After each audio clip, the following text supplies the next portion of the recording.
Bonsoir à tous et soyez les bienvenus dans votre journal. Ce soir, la rédaction accueille Ahmada Saïd, candidat à la députation. Bonsoir. Bonsoir madame. Alors vous êtes l'un des candidats, le énième candidat que l'on reçoit sur ce plateau pour nous parler de sa candidature pour les législatives. Oui. Vous nous direz en quoi consiste la vôtre, quel est votre programme notamment. On en parle tout à l'heure avec vous, Ahmada Saïd.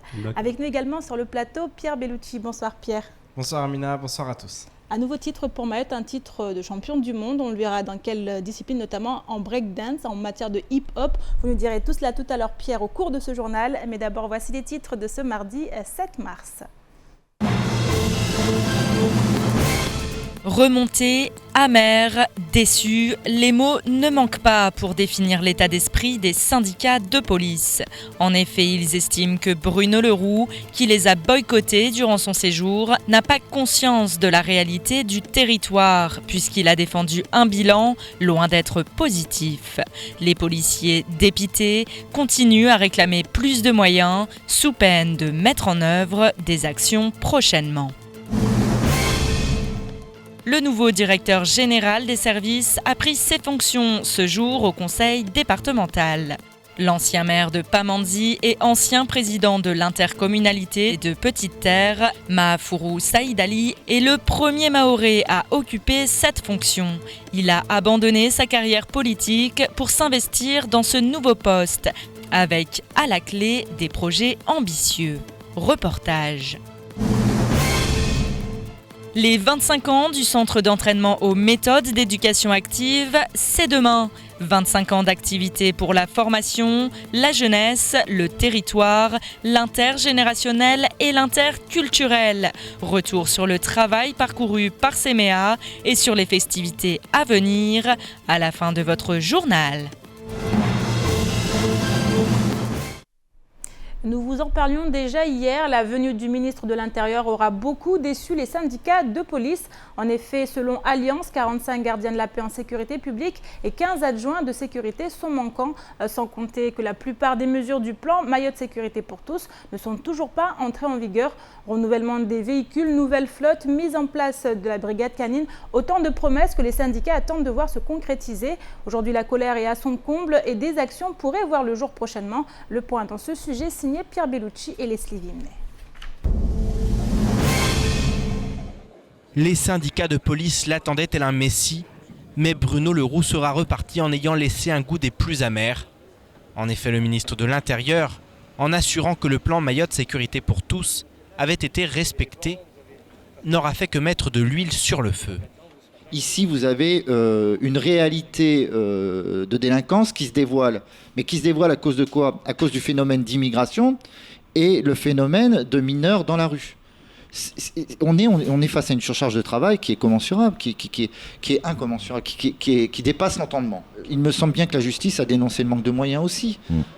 La police dénonce le manque de moyens, la justice dénonce le manque de moyens, le procureur dit qu'il faut du flic dans la rue et il faut un juge en plus, la préfecture ne dément pas ça, et vous avez un ministre qui vient vous dire, après avoir entendu, alors non, il n'a pas entendu les organisations syndicales, ok, mais il a quand même entendu les fonctionnaires de police, je les connais tous, ceux qui lui ont parlé, ils lui ont tous dit, ça ne va pas. Lui, 5 minutes après, il sort, tout va bien, dans le meilleur du monde. Les syndicats continuent à réclamer des moyens afin d'éviter que de nouveaux scandales éclatent au grand jour. En effet, une note de service datée du 4 novembre dernier a de quoi faire bondir. Intitulée « Dossier en souffrance au sein de la sûreté urbaine », elle émane du nouveau commissaire divisionnaire et fait état de 800 plaintes déposées, mais jamais traitées. Le manque de moyens manifestement et cruellement divulgué là. Les policiers de tout échelon, de bonne volonté, devant la charge de travail, moi je comprends que certaines plaintes aient pu être classées sans suite, parce que dans l'incapacité de les traiter, tout simplement. Je vous ai annoncé qu'on allait perdre des officiers de police judiciaire. On devait, par le plan Sécurité Mayotte, avoir une structure régionale de coordination, de traitement judiciaire en matière criminelle, d'immigration, et de radicalisation, parce qu'on est aussi touché par la radicalisation. Et monsieur le ministre nous dit non, tout va bien, tout le plan est effectif. Non, la preuve, ça ne l'est pas. Le plan n'est pas effectif et le ras-le-bol est aujourd'hui à son comble, à tel point que les fonctionnaires de police assurent ne pas savoir où cette situation va les mener. Je peux vous dire que nous sommes déterminés à agir. Le problème, c'est qu'on est là. Le ministre a pris une grosse responsabilité. Les organisations syndicales, contrairement à la métropole aujourd'hui, où certains commissariats tournent à 90% d'effectifs en arrêt maladie, aujourd'hui, les fonctionnaires de police de Mayotte font confiance aux organisations syndicales et le ministre a discrédité les organisations syndicales. Il a lancé l'esprit des initiatives individuelles et je ne sais pas où ça va aller, je ne sais pas où va notre police demain. Le 15 mars prochain, les syndicats de police au niveau national envisagent de se mettre en arrêt maladie le temps d'une journée. À Mayotte, des actions devraient également voir le jour, puisqu'à l'heure actuelle, seule la forme reste à déterminer. Alors je donne tout de suite la parole à notre invité Hamada Saïd, candidat à la députation. Vous venez de voir ce reportage notamment sur la visite du ministre de l'Intérieur. Qu'en pensez-vous? Est-ce que justement, selon vous, également, ces promesses sont insuffisantes? Les attentes qui ont été formulées par les Mahorais n'ont pas été respectées? Ça me rappelle des propos de M. Didier Robert, le président du conseil régional de La Réunion, qui avait dit une fois que ce genre de situation, c'est des mesures opportunistes pour un gouvernement en fin de mandat. Donc, lorsque M. Hollande est arrivé en 2012, et un an après, le 21 juin 2013, il a écrit et signé un document qui s'appelle Déclaration de Paris, le 21 juin 2013. Et dans ce texte, il a reconnu l'archipel de Comores indépendant, 4 îles. Dans ce texte, il a écrit les échanges humains qui témoignent des liens naturels entre les 4 îles représentent une richesse incomparable pour chacune d'elles. Donc, il faut s'attendre à ce que le gouvernement socialiste laisse entrer le maximum de ressortissants de Ngazidja, Anjouan et Moélie. Voilà. Donc, ce genre de déclaration du ministre de l'Intérieur n'arrange rien du tout. Justement, ce que vous venez de dire, vous n'arrêtez pas de le répéter, ça fait également partie de ce que vous faites, de ce dont vous faites part quand vous parlez de votre candidature, de cette situation justement entre Mayotte et les Comores, une situation qui pour vous n'est pas suffisamment claire. Pour moi, c'est clair négativement pour nous, quoi. Mais De Gaulle a dit la France n'a pas d'amis, il n'a que des intérêts à défendre. À partir du moment où la France décide de renvoyer Mayotte dans l'ensemble comorien, il faut aller dans ce sens et essayer d'améliorer notre situation, de former les cadres mahorais pour pouvoir, disons, lutter à point égal avec les autorités comoriennes, quoi. Voilà. Alors donc moi, en fait, je suis candidat aux élections législatives dans un seul objectif, crever l'abcès. Parce qu'on nous a appris, quand on était jeunes enfants, quand on a une abcès pleine de pus, il ne faut pas mettre de microchrome là-dessus, il faut percer d'abord, enlever le pus, et puis mettre des médicaments qui vont bien, quoi. Voilà. Alors ça, c'est l'un des aspects que vous mettez en avant. Alors, en termes de programme, clairement, quel point clé comptez-vous mettre en place? Moi, je pense, dans un premier temps, il faut faire en sorte qu'il n'y ait plus de délinquance, éradiquer la délinquance. Et la délinquance ne pourra être éradiquée que si la vérité éclate à plein jour. C'est-à-dire, déjà, si tout le monde apprend et sont convaincus qu'en fait la France prépare le retour de Mayotte dans l'ensemble comorien, déjà même les parents des délinquants, ils conseilleront à leurs enfants de changer de métier. La délinquance n'est pas un métier dans l'ensemble comorien. Donc, dans un premier temps, on leur donnera des livres coraniques là, pour aller faire la prière, et nous, on essaiera de leur préparer.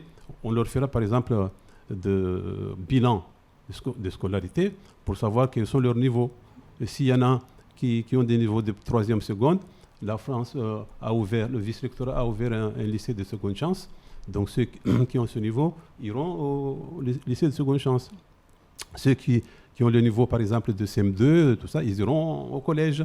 Voilà. Et les autres, s'il y en a qui veulent continuer à être délinquants, mais ceux-là, on leur préviendra que les prisons, je crois que les prisons de l'archipel de Comores, on n'est pas aussi bien traité comme à Mayotte, où le matin, on boit du thé au lait avec des croissants chauds. C'est autre chose là-bas, il paraît. Alors justement, vous n'êtes pas à votre première candidature. On se souvient, en 2012, déjà, vous étiez candidat. Et que s'est-il passé depuis? Quel a été... En tout cas, vous vous présentez là aujourd'hui en tant que candidat sans étiquette. Voilà. En 2012, donc, j'étais candidat. Et en face de moi, j'avais quelques candidats là. Et comment s'appelle le journaliste de l'époque qui est toujours journaliste aujourd'hui, il m'avait demandé, mais vous critiquez ce statut, vous dites que c'est un département mangrove, mais vous, quand vous serez élu, qu'est-ce que vous allez faire en premier pour l'intérêt des Mahorais?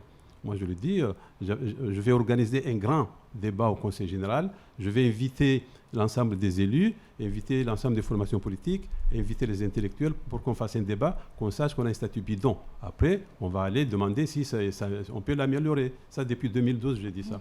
Et il y avait un là qui disait, quand il sera élu, le prix de Mabawa va baisser, le prix de Carcasse va baisser. Donc finalement, on a perdu 5 ans pour rien. Et il a fallu attendre 2016, depuis 2012-2016, pour qu'ils fassent un débat en cachette. Hein. Et finalement, qu'est-ce qu'ils ont mis en conclusion?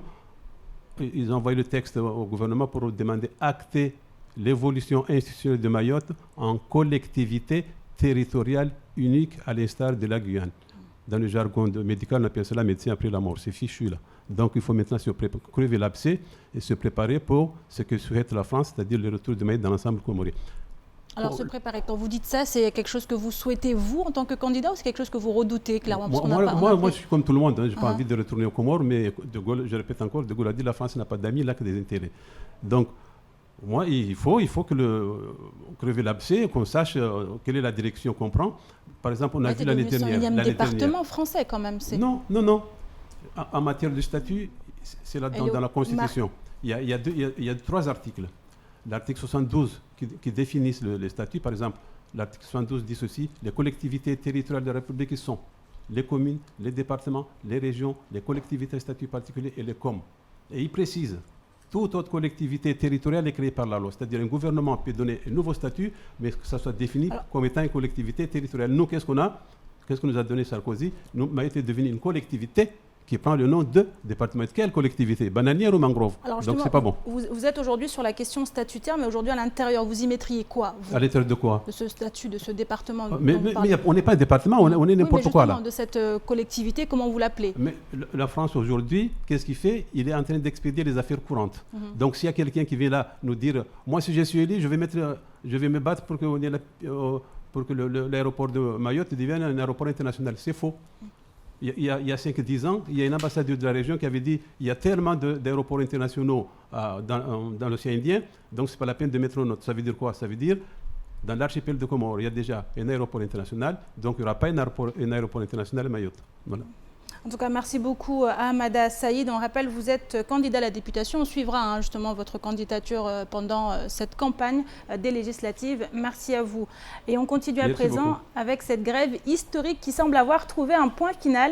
En effet, suite à la signature d'un protocole de sortie de conflit, la grève débutée le 6 décembre dernier au sein du quincailler Balou a pris fin hier, lundi 6 mars. Après de nombreux rebondissements et un bras de fer acharné entre salariés et direction, l'enseigne va ainsi réouvrir ses portes demain. Le dialogue social reste néanmoins de mise, les points de revendication n'ayant pas été résolus dans leur totalité. Les explications avec Abbas Alidi, Pierre Bellucci et Leslie Limnet. La grève du côté de Balou aura décidément été bien difficile à suivre et à comprendre.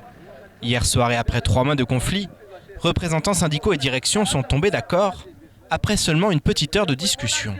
Je dirais que ce n'était pas des négociations, c'était une mise au point et un protocole de sortie de crise. Donc la chose a été faite et les 2 parties se sont compris et entendus pour demain, ouverture des magasins. Parmi les 14 points de revendication, 11 ont fait l'objet d'un consensus. Concernant les 3 autres, et notamment la grille des salaires, Safdar Balou s'engage à entamer des négociations au cas par cas, et ce à partir du 1er juillet, au sein de la nouvelle structure. Idem pour le 13e mois et les chèques déjeuner, qui feront l'objet de discussions à partir du 1er janvier 2018. En effet, le directeur souhaite que sa société reprenne du poil de la bête avant toute négociation. Il y a des points qui font partie de la réglementation qui ont été actés, et donc on peut dire que c'est une avancée sociale pour les salariés, puisqu'ils ont eu en partie gain de cause. De l'autre côté, il y a des points sensibles pour lesquels aujourd'hui ce n'est pas une fin de non-recevoir, ce sont des discussions qu'on va avoir plus tard. J'ai demandé à mes salariés, compte tenu qu'on ait perdu 3 mois de chiffre d'affaires, qu'on est dans un trou aujourd'hui, de remonter un peu les comptes de Balou avant d'entamer toute discussion, ce qui a été convenu entre nous. Conscient que cette grève a porté préjudice à l'image de son entreprise, Safdar Balou a souhaité s'adresser à ses clients mahorais. Oui, je voudrais surtout avoir aussi pour les clients, mes clients mahorais et amis, de leur dire que Balou revient, Balou est toujours là, Balou est à côté d'eux, Balou va tout faire pour se battre pour que les mahorais achètent leurs produits au juste prix. Si aujourd'hui le conflit semble terminé, les séquelles pourraient néanmoins être indélébiles, notamment si lors des prochains mois, le dialogue social ne permet pas de satisfaire chacun. Et maintenant, direction le conseil départemental où Mahafourou Saïd Ali a été intronisé ce matin devant les agents de l'institution et la classe politique locale. Il est désormais officiellement le nouveau directeur général des services de l'institution, ce qui fait de lui le premier Mahorais à occuper ce poste. Il faut dire que ses compétences en matière de gestion et d'administration ne sont plus à démontrer. Ancien directeur général des services du syndicat des eaux et contrôleur de gestion au sein du conseil général durant 7 années, Mahafourou Saïd Ali a récemment démissionné de son mandat de maire et de Pamandzi et de président de l'intercommunalité de Petite Terre. Les précisions avec Sony Chamsidine. Il est désormais le nouvel homme fort de l'administration du département. Embrassé et félicité par ses fidèles, Mahafourou Saïd Ali est le premier Mahorais à occuper le poste de directeur général des services du conseil départemental. Une belle reconnaissance. C'est un sentiment d'encouragement et surtout, je pense que c'est important dans le sens où on nous met à l'épreuve. Maintenant, nous devrions réussir. Donc ça, c'est une réussite qui doit être collective avec l'ensemble des agents du département. D'où le fait que j'ai beaucoup insisté sur le dialogue social. Parce que c'est de cette manière-là que nous pouvons réussir. Parce que seule personne ne pourra réussir. Pour cela, il aura tout de même fallu des sacrifices, politiques notamment, avec l'abandon de son mandat de maire de Pamandzi, mais aussi de président de l'intercommunalité de Petite Terre. Un choix aujourd'hui parfaitement assumé. Je ne regrette pas. C'est une belle expérience que j'ai fait en tant qu'élu pendant 9 ans. C'était une très belle expérience. Je ne regrette pas ça. Et aujourd'hui, le fait de servir tout Mayotte, très sincèrement, je ne regrette pas non plus. Donc, je pense que c'est dans la continuité, au contraire, c'est dans la continuité. Mais cette fois-ci, je suis ici en tant qu'agent, donc en aucun cas, je ne peux faire de la politique. Donc là, je dois faire, c'est tout simplement mettre en œuvre la politique décidée par les élus sur tout le territoire de Mayotte. Aucune hésitation également du côté de Swabadine Ibrahim Ramadani. Un geste d'ouverture pour le président du conseil départemental de droite à l'égard d'un homme de gauche. La réussite de Mayotte prime avant tout. Le critère premier n'est pas d'ordre politique, mais d'ordre de l'efficacité professionnelle, sa rigueur au travail. Et pour un département comme le nôtre, qui traverse d'une part une période difficile de rééquilibrage budgétaire, mais aussi qui a en même temps à gérer de nombreux mouvements sociaux, eh bien quand vous avez un agent qui a le sens de responsabilité et de dévouement pour l'intérêt général, on n'hésite pas. Après 7 années en tant que contrôleur de gestion au sein de la même institution, les défis seront de taille pour le nouveau DGS, avec 3 axes: la poursuite du renforcement de l'organisation des services du département, la création d'un 3e pôle d'activité économique et la préparation de la candidature de Mayotte pour les Jeux des îles de l'océan Indien en 2023. Je suis confiant. Maintenant, ce qu'il faut, c'est de redynamiser les agents. C'est ce qu'on va faire dans les prochains jours. En tout cas, c'est ce que je vais essayer de faire avec les organisations syndicales. Mais la feuille de route est tout à fait tenable. Dans une ambiance folklorique au sein des jardins du département, cette cérémonie haute en couleurs a vu la présence de la classe politique locale et des agents du conseil départemental pour fêter le premier local à un tel poste. Je vous propose maintenant de faire un petit tour d'horizon du reste de l'actualité de ce mardi 7 mars. C'est tout de suite dans l'actualité en bref. À l'approche des élections présidentielles, certains syndicats comptent bien influencer la campagne. La CFDT Mayotte vient ainsi de se fendre d'un communiqué pour alerter les candidats sur la situation du département. Le syndicat appelle chacun à prendre en considération les problèmes que rencontre l'île. Plusieurs sont ainsi évoqués pour que les salariés du département jouissent des mêmes droits que leurs homologues métropolitains. La CFDT souhaite ainsi la transposition du Code du travail de droit commun, la mise en adéquation du Code de la sécurité sociale, la révision du régime de retraite pour les salariés de Mayotte, ou encore la mise en place d'un vrai dialogue social avec toutes les structures permettant une protection des salariés. Une liste non exhaustive, mais qui réunit les grandes avancées attendues en matière d'égalité sociale au sein du 101e département de France. L'auteur mahorais Ousseini Soumaïla vient de publier un recueil de poèmes autobiographiques dédié à l'île de Mayotte d'hier et d'aujourd'hui. Intitulé Le Chombo Gori, il dépeint la récolte de la fleur d'Ilang-Ilang, la distillerie de son père, les matchs de foot entre copains, un travail acharné pour briller à l'école.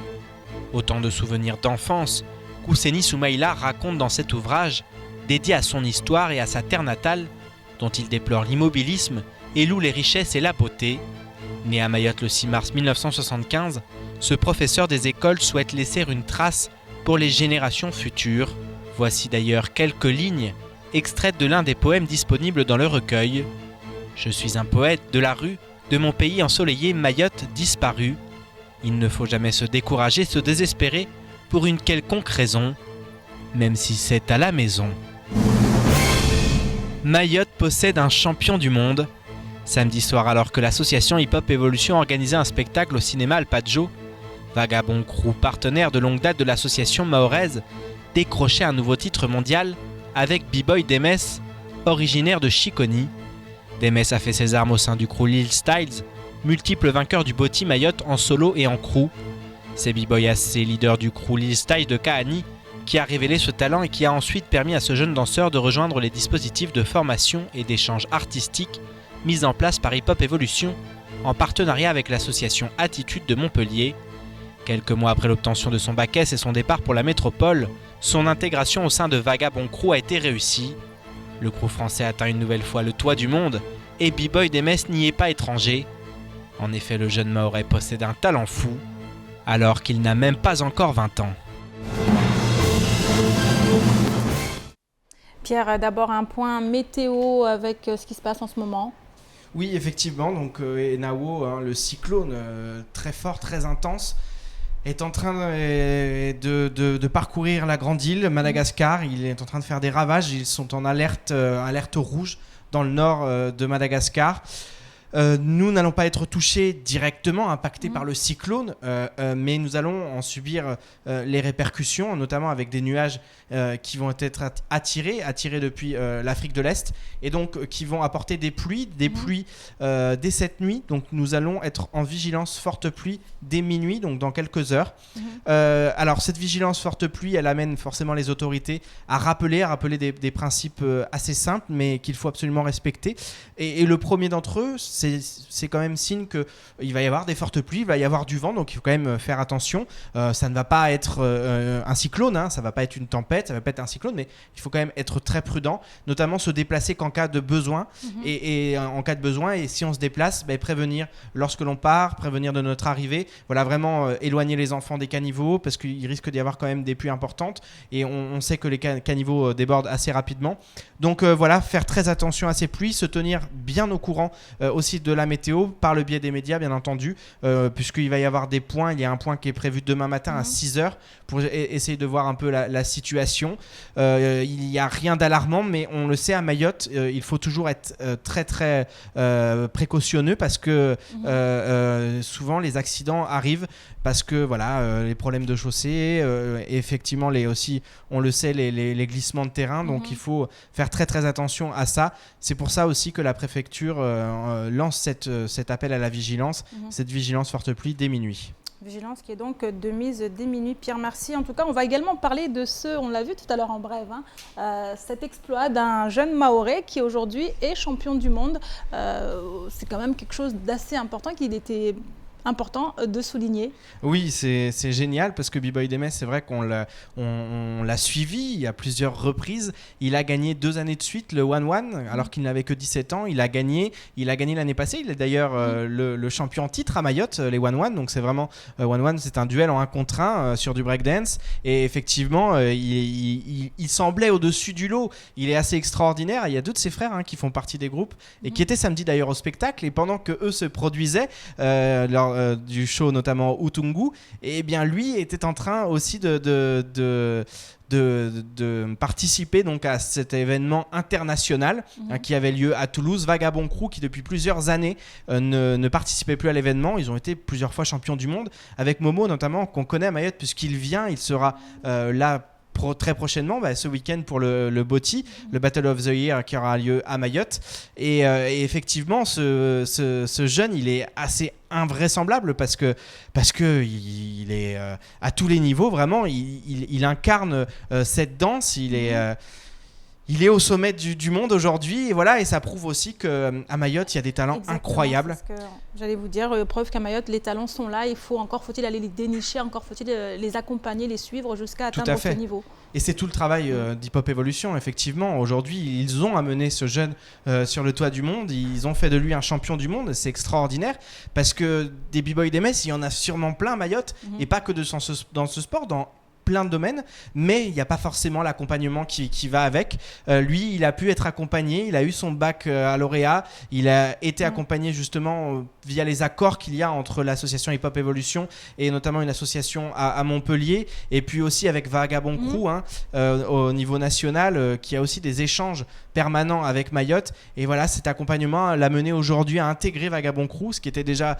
pas une mince affaire, puisque c'est une référence mondiale, c'est-à-dire que dans le monde, Vagabond Crew, tous ceux qui connaissent le hip-hop, le breakdance, connaissent Vagabond Crew. On sait qu'il y a beaucoup de films sur le hip-hop Evolution, et tout le monde connaît ce crew français. Et bien lui, il en fait partie aujourd'hui, et puis il est au sommet du monde. Donc voilà, c'est génial. On est extrêmement content pour lui, pour sa famille, pour Mayotte, parce que ça prouve que Mayotte peut briller et qu'elle a les ressources pour au niveau humain. Un champion qui, on l'espère, en appellera d'autres, Pierre. Merci beaucoup. Et enfin, Séméa Mayotte fête ses 25 ans demain.